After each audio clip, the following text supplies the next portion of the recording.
네, 지금은 비행기를 타려면 여러 가지 안전 규정을 지켜야 되고 또 비행기도 운행을 하기 위해서 그런 안전 규정들을 지켜야지만 이륙을 하고 운행을 할 수 있다고 합니다.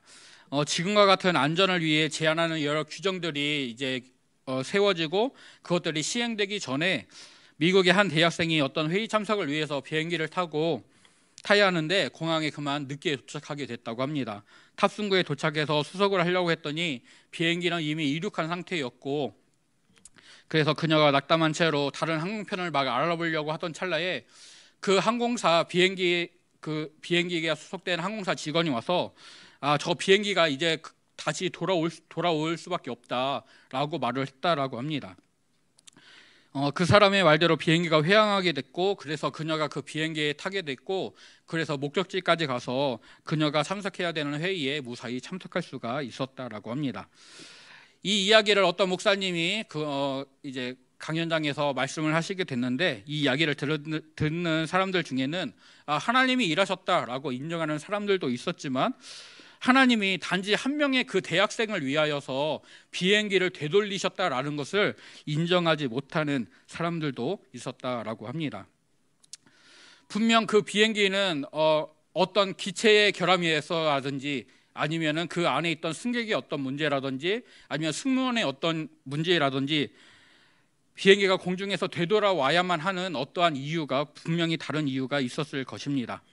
하지만 그것이 그 대학생이 운송 수단이 필요하고 목적지까지 가야 되는 그 상황에서 하나님께서 비행기를 제공해 주셨다, 그 대학생을 위하여서 하나님께서 그 비행기를 되돌리셨다라는 것을, 그 사실을 바꾸지는 못합니다. 요시야 왕이 죽은 다음에 유다 왕국에 4명의 왕이 있었습니다. 순서대로 여호아스가 3개월, 여호야김이 11년, 여호야긴이 100일, 그리고 시드기야가 마지막으로 11년을 통치했고, 그 후에 바벨론의 느부갓네살 왕에 의해서 왕국이 완전히 멸망하게 됩니다. 역대상 3장 15절 16절 말씀을 보면 요시야 왕의 족보를 기록하고 있는데요, 요시야의 아들들은 맏아들 요하난과 둘째 여호야긴과 셋째 시드기야와 넷째 살룸이다. 또 여호야김의 아들들은 그의 아들 여고냐, 또 그의 아들 시드기야다라고 하여서 요시야의 아들들 그리고 여호야김의 아들들 이름이 나오고 있습니다. 요시야의 아들 중 넷째 살룸이 이제 여호아하스 왕이 되고, 여호야김의 아들 여고냐가 여호야긴 왕의 또 다른 이름입니다. 또 마지막 왕 시드기야는 여호야긴의 숙부로서, 즉 요시야의 셋째 아들인 시드기야다라고 이해를 하고 있습니다. 본문 말씀 4절은 애굽의 왕 느고가 여호아하스를 패하고 그의 형제 엘리야김을 왕으로 삼고 그의 이름을 여호야김으로 바꾸었다라고 말씀하고, 열왕기하 24장 17절 말씀을 보면 바벨론 왕 느부갓네살이 여호야긴의 숙부 마따니아를 왕으로 삼고 그 이름을 시드기야로 바꾸었다라고 기록하고 있습니다. 역대기 저자는 이 4명의 왕에 대해서는 그 전에 있던 왕들을 언급하는 것처럼 자세히 언급하지는 않습니다. 간략하게만 언급하고 넘어가기 때문에 그들의 신앙이나 행적을 좀 더 자세히 살펴보려면 열왕기하 23장부터 25장에 있는 말씀들을 봐야 되고, 또 동시대를 살았던 다니엘이나 에스겔, 또 예레미야 선지자의 그런 말씀들을 참고해야지만 이들의 보다 정확한 행적들에 대해서 알 수가 있습니다. 이제 요시야 왕이 느고와의 싸움에서 부상을 입고 예루살렘에 돌아와서 죽게 되었습니다. 그리고 나서 유다 왕국 사람들이 요시야 왕의 넷째인 여호아하스를 왕으로 세웁니다. 왜 위에 형들을 제쳐두고 막내인 여호아하스를 왕으로 세웠는지 정확한 이유를 알 수는 없습니다. 이제 추측하기로는 요시야가 애굽 왕 느고에게 죽었기 때문에 이제 애굽이 유다의 원수가 되었고, 그래서 이제 이스라엘 나라 안에서 반애굽파에 속해 있는 그런 사람들이 득세하게 되었고, 그들이 자신들과 뜻을 같이 하는, 뜻이 맞는 여호아하스를 왕으로 세웠을 것이다 라고 추측만 할 뿐입니다. 또 여호아하스의 어머니가 하무달이고 그의 또 다른 아들이 시드기야라고 이제 알려져 있는데, 그래서 바벨론 왕 느부갓네살이 마지막에 시드기야를 이제 왕으로 세우고 그 유다나를 자신의 속국으로 유다나를 다스리게 했던 것을 보면, 이 하무달이 속해 있는 이 가문이 애굽을 반대하는 입장에 서 있었을 것이고, 그래서 여호아하스와 시드기야가 왕이 되어서 이제 애굽을 대항하는 일들을 하지 않았을까라고 추측을 하게 됩니다. 당시 바벨론이 급선장을 하면서 아수르를 집어삼키고 있었고, 그래서 북방의 패권을 장악하고 있었습니다. 이제 그래서 가나안 땅의 나라들은 아수르를 대신하는 바벨론이냐 아니면 애굽이냐, 그 사이에서 고민을 하고 선택을 해야만 했습니다. 아수르의 괴롭힘을 많이 받았던 유다 나라는 이제 외세 압력에서 좀 더 자유로웠으면 요시아 왕이 아수르의 통치를 벗어나고 북이스라엘 땅을 병합하면서 약간 부흥하는 시기들을 누렸었는데, 이제 비록 요시아가 죽었지만 이후에도 그런 일들이 계속해서 이루어졌으면 하는 바람들이 있었지만 그런 바람이 제대로 이루어지지는 않았습니다. 유다의 백성들은 여호아하스가 분명 아버지 요시아처럼 신앙을 바르게 하고 또 애굽에 대항하고 유다 왕국의 독립을 지켜내는 그런 것들을 기대했을 것입니다. 하지만 여호아하스는 백성들의 기대를 저버리고 자기 마음대로 행하게 됩니다. 역대기 저자는 여호아하스에 대해서 아무런 언급도 하지 않지만 열왕기하 23장 32절을 보게 되면 여호아하스가 그의 조상들의 모든 행위대로 여호와 보시기에 악을 행하였다라고 말씀하고 있습니다. 즉 여호아하스가 왕이 된 지 석 달 만에 느고에 의해서 폐위되기는 하지만 그 석 달 90일 동안 모든 사람이 인정할 만한 악을 행했다라는 것입니다. 그래서 바벨론에서 전투에서 패한 느고가 이제 돌아와서 여호아스를 폐위하게 되고 또 그의 형 엘리야김을 왕으로 세우고 있습니다. 애굽을 반대하고 대항하는 정권을 무너뜨리고 이제 자신의 말을 듣고 따르는 괴뢰 정부를 세우는 것입니다. 그래서 열왕기하 말씀을 보게 되면 엘리야김은 왕이 되자마자 백성들에게서 은금을 징수하여서 느고가 유다에 물렸던 전쟁 배상금 은 100달란트와 금 1달란트를 마련해서 느고에게 갖다 바치는 그런 모습을 볼 수가 있습니다. 여호아스는 느고에 의해서 애굽으로 끌려가게 되었고 그의 생사는 기록되지 않습니다. 아마 애굽에서 비참하게 죽지 않았을까라고 추측을 하게 됩니다. 느고는 엘리야김을 왕으로 삼고 그의 이름을 여호야김으로 바꾸었습니다. 엘리야김은 하나님이 세우신다라는 뜻이고 여호야김은 여호와가 세우신다라는 뜻입니다. 즉 두 이름은 같은 뜻이기 때문에 굳이 이름을 바꿀 필요는 없는 것이죠. 그런데 느고는 뜻은 같지만 이름을 엘리야김에서 여호야김으로 바꿈으로써 자신이 여호야김의 주인이다, 여호야김이 다스리는 유다 나라가 이제는 내 것이다 라는 것을 이제 선언하는 것입니다. 자기의 종인 여호야김이 다스리는 유다 왕국도 나의 것이다 라고 선언을 하고, 그래서 이 유다 왕국을 이제 자신의 속국으로 복속하여서 바벨론에 대항하고 또 공격을 대비하는 전초 기지로 삼고자 합니다. 북방 갈대아 땅에서 애굽을 공격하려면 가나안 땅을 지나야만 했기 때문에 이제 괴뢰 정부를 세워서 그 땅에서 먼저 바벨론의 병사들을 막아내고 그때 애굽에서 군사들을 모아서 그 공격에 대비하고자 하는 그런 전초 기지로 삼고자 하는 것을 볼 수가 있습니다. 느고에 의해서 왕이 된 여호야김은 자기 아버지의 길을 따르기를 선택했을 수도 있었을 것입니다. 하지만 그러지 않고 동생의 악한 길을 따라서 악을 행하게 됩니다. 5절 말씀을 보면 여호야김이 여호와 하나님 보시기에 악을 행했다라고 역대기 저자가 기록하고 있습니다. 또 열왕기하 23장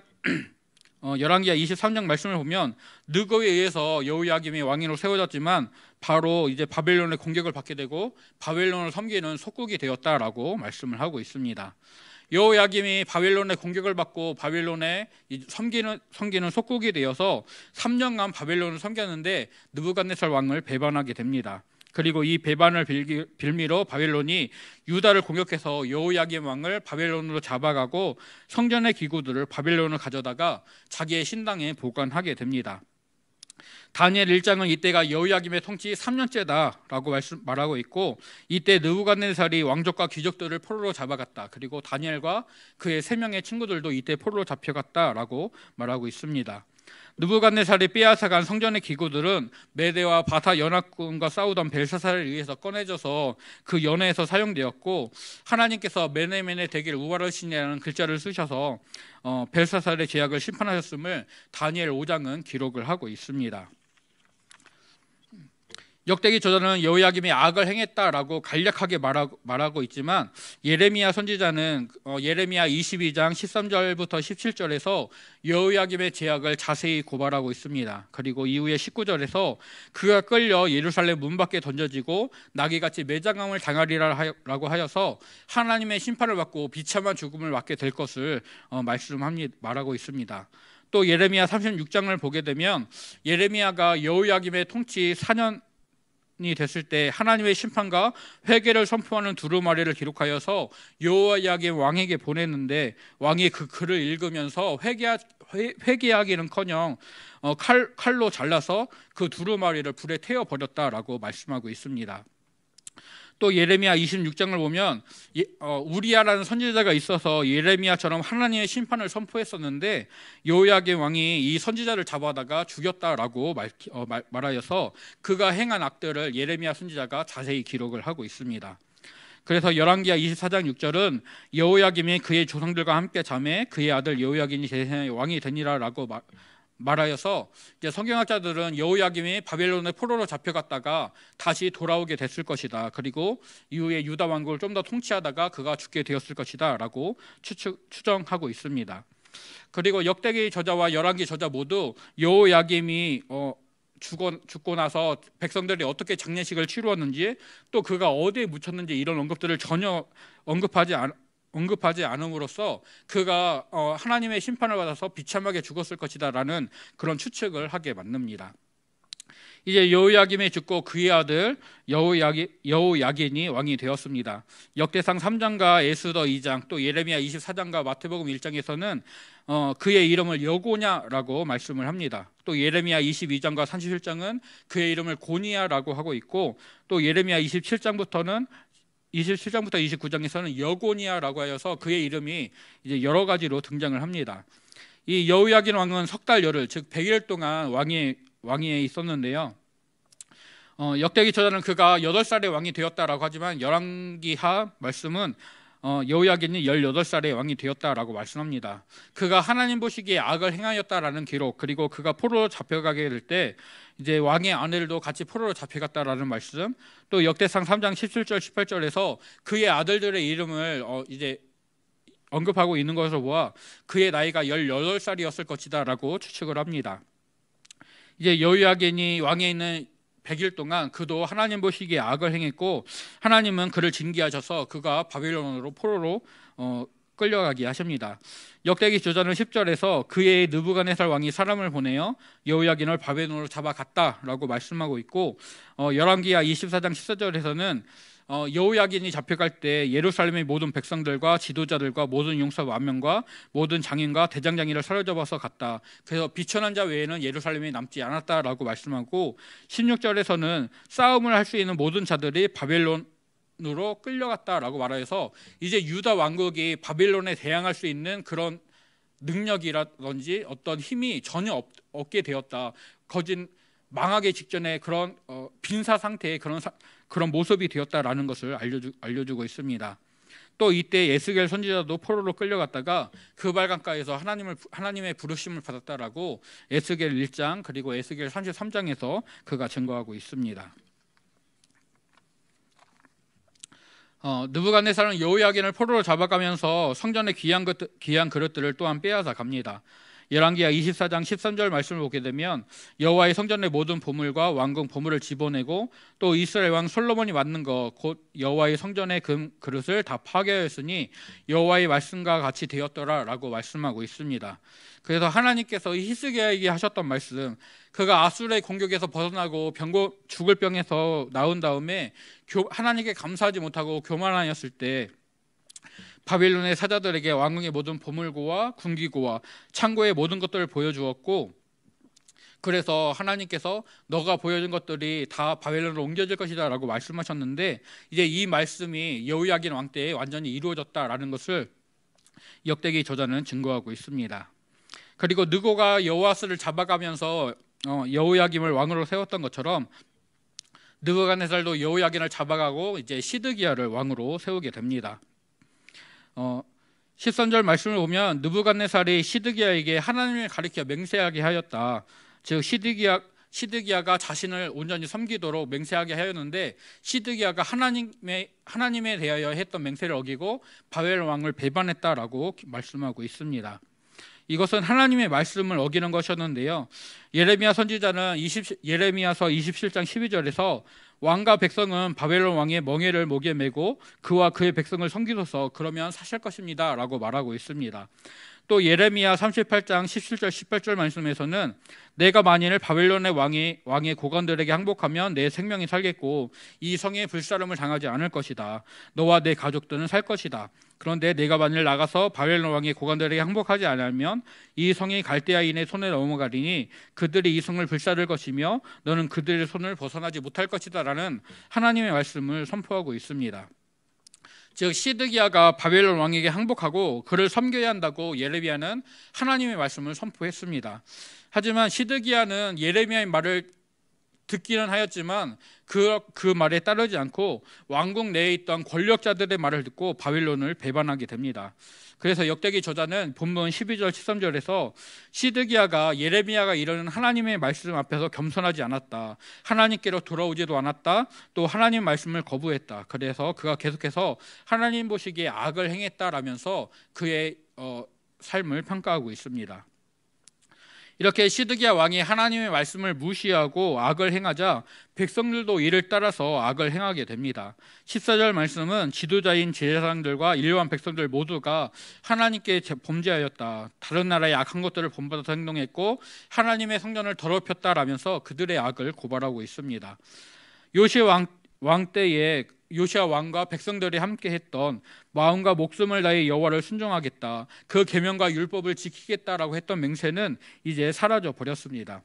하나님은 사신들, 즉 선지자들을 보내서 이스라엘 백성들이 회개하고 돌아와야 된다고 계속해서 말씀하셨지만 백성들은 선지자들을 비웃으면서 하나님께로 돌이키지를 않습니다. 16절은 그래서 유다 백성들이 회역할 수 없는 지경에 이르렀다라고 말씀합니다. 이 구절은 치유할 수 없게 되었다라는 뜻으로 유다 백성들이 지속적인 범죄로 인해서 그 마음이 극도로 강팍해졌고 그래서 도저히 치유할 수 없는 상태가 되었다라는 뜻입니다. 예레미야서 4장 3절에서 하나님은 너의 묵은 땅을 갈고 가시덤불에 파종하지 말라라는 말씀으로 이스라엘 백성들이 그 악한 마음을 갈아엎고 하나님께 회개하고 돌이켜야 되는 것들을 말씀하셨는데 이스라엘 백성들이 그 하나님의 말씀을 거절하고 돌이키지 않았음을 고발하고 있습니다. 또 예레미야 5장 6장에서는 백성들이 하나님께 범죄한 것과 함께 선지자와 제사장들도 하나님께 범죄했고 그래서 하나님의 심판을 결코 돌이킬 수 없게 되었다라고 그들의 행한 악과 하나님의 심판을 선포하고 있습니다. 결국 하나님께서 예레미야를 통하여 말씀하신 대로 북방의 왕 갈대아 지역에 있던 바벨론이 와서 유다 왕국을 다시 공격하게 됩니다. 열왕기하 25장은 이 멸망하게 되는 이 공격에 대해서 더 자세히 기록을 하는데요. 시드기야가 총 11년을 통치했는데 그의 통치 9년째에 바벨론의 군대가 예루살렘에 와서 그 성을 포위하게 됩니다. 그리고 통치 11년까지 약 3년간 그 성읍을 포위하게 되는데 결국 성읍의 양식이 다 떨어지고 성벽이 파괴되는 지경에 이르렀습니다.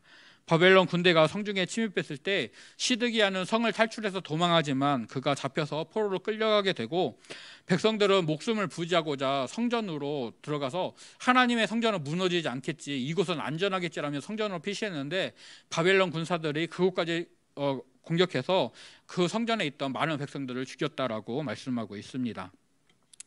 또 바벨론의 군대는 성전과 왕궁들의 보물들을 빼앗고 성전을 불태우고 성벽을 허물어서 하나님께서 예레미야를 통해 시드기야에게 했던 말씀, 이 성벽이 불탈 것이다, 무너질 것이다 라는 그 말씀들이 온전히 이루어지는 것들을 보여주십니다. 그래서 백성들이 이제 바사국이 통치할 때까지 바벨론의 포로로 끌려가서 노예로 살았음을 말씀은 기록하고 있습니다. 이렇게 유다 왕국의 멸망을 기록하면서 21절 말씀은 토지가 황폐하게 됐다, 그래서 땅이 안식년을 누린같이 안식하여서 70년이 지났고 여호와께서 예레미야의 입으로 하신 말씀이 모두 이루어지게 되었다라고 말씀하고 있습니다.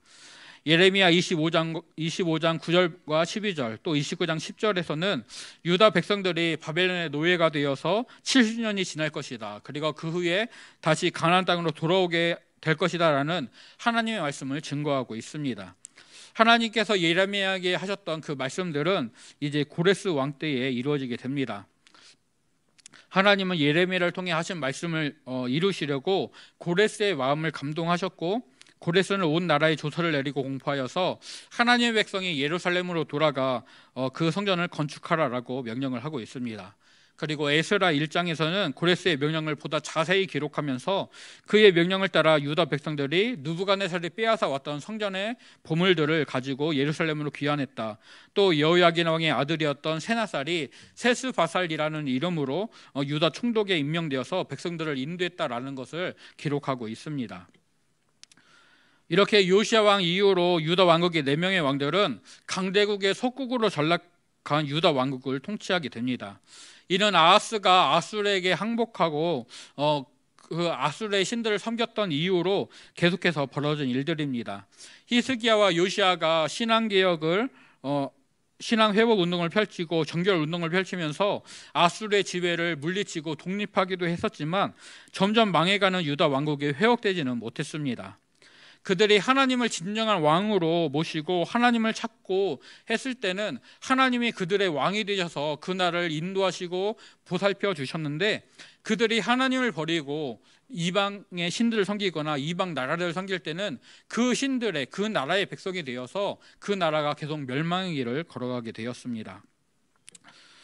하나님을 진정한 왕으로 모시고 또 하나님의 뜻을 구하고 하나님을 찾았던 다윗은 하나님이 출애굽한 이스라엘 백성들에게 허락하셨던 그 애굽 하수에서부터 유브라데 강까지 이르는 넓은 영토를 모두 점령하면서 강력한 이스라엘 제국을 만들었습니다.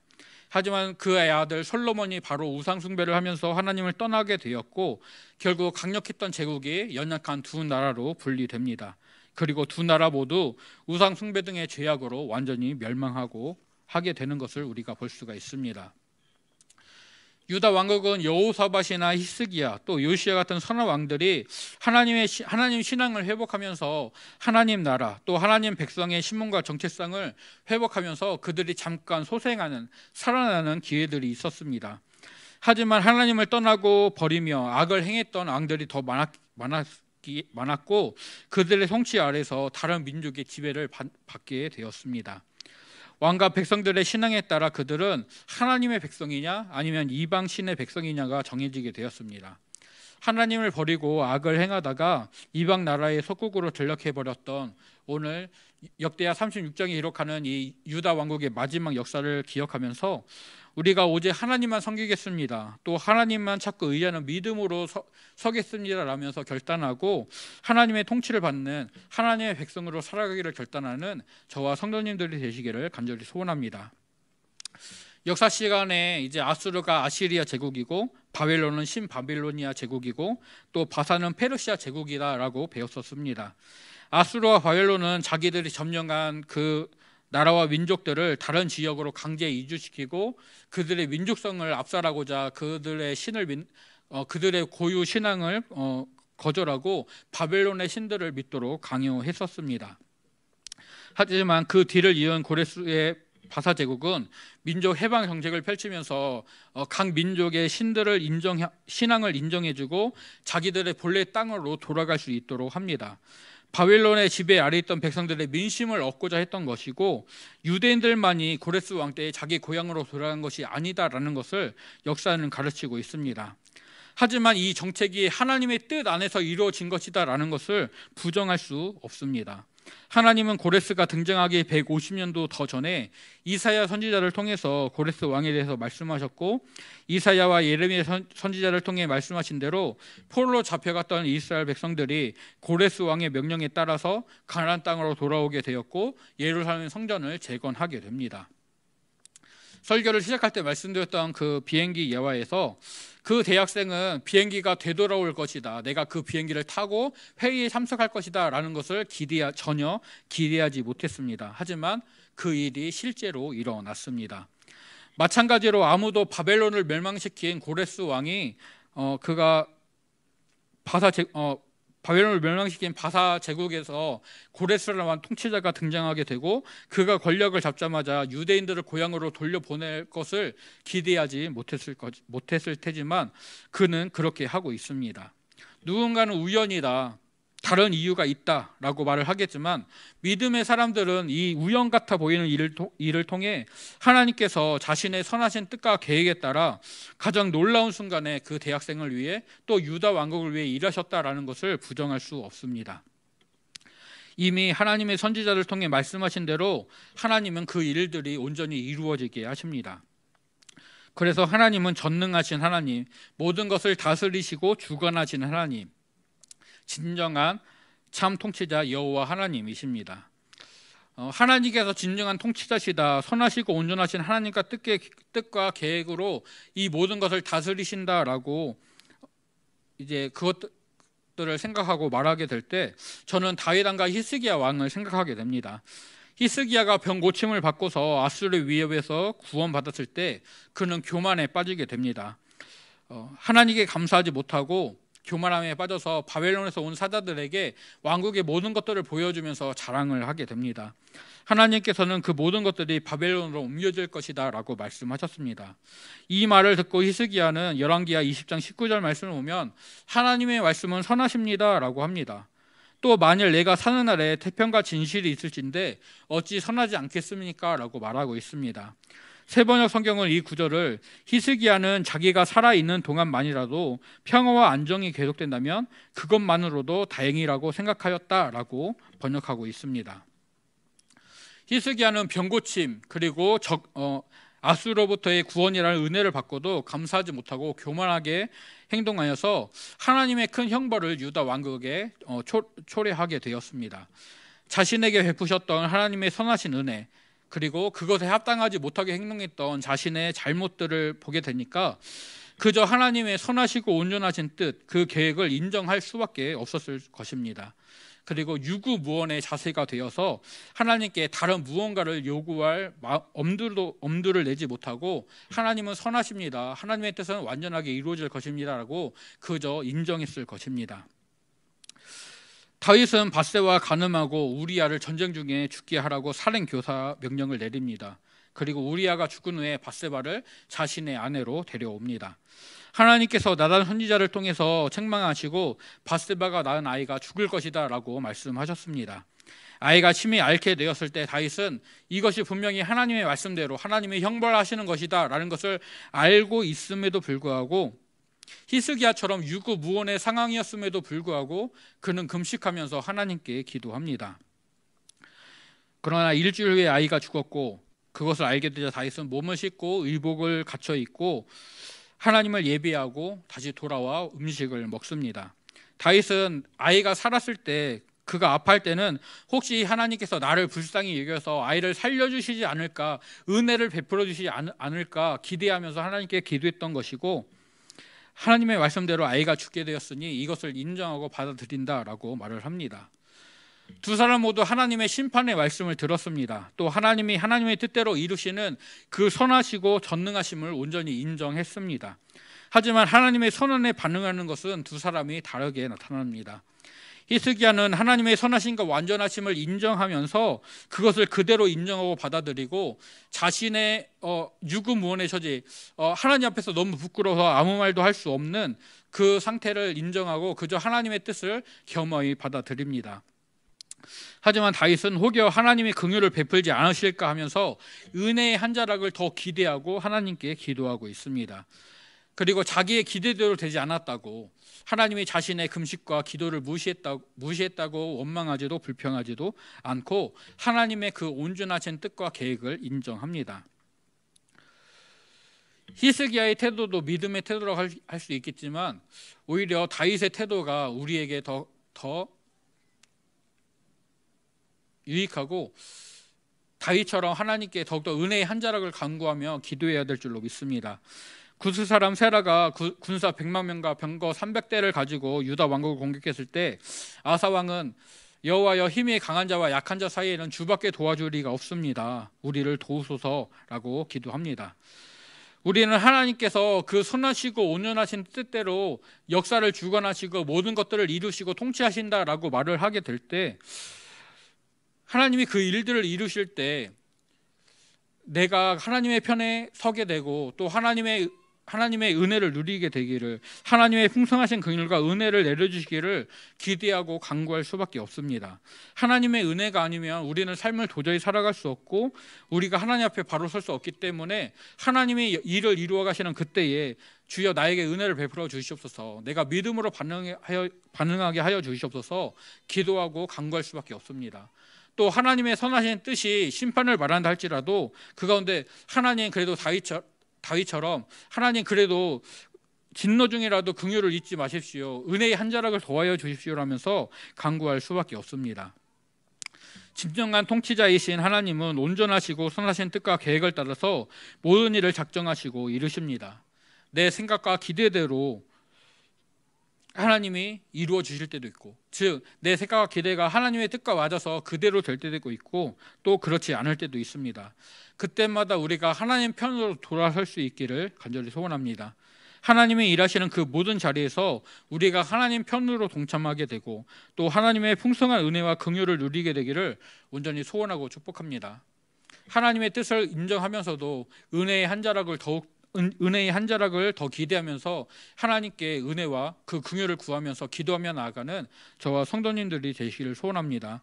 힘이 약한 자와 강한 자 사이에 오직 주밖에 도와줄 리가 없습니다. 우리의 모든 소망은 오직 하나님께만 우리의 모든 소망이 있습니다. 그것들을 분명히 인정하면서 하나님께 은혜를 베풀어 주십시오, 긍휼을 베풀어 주십시오 간구하면서 그 앞에 온전히 서게 되는 저와 성도님들이 되시기를 간절히 소원하고 축복합니다.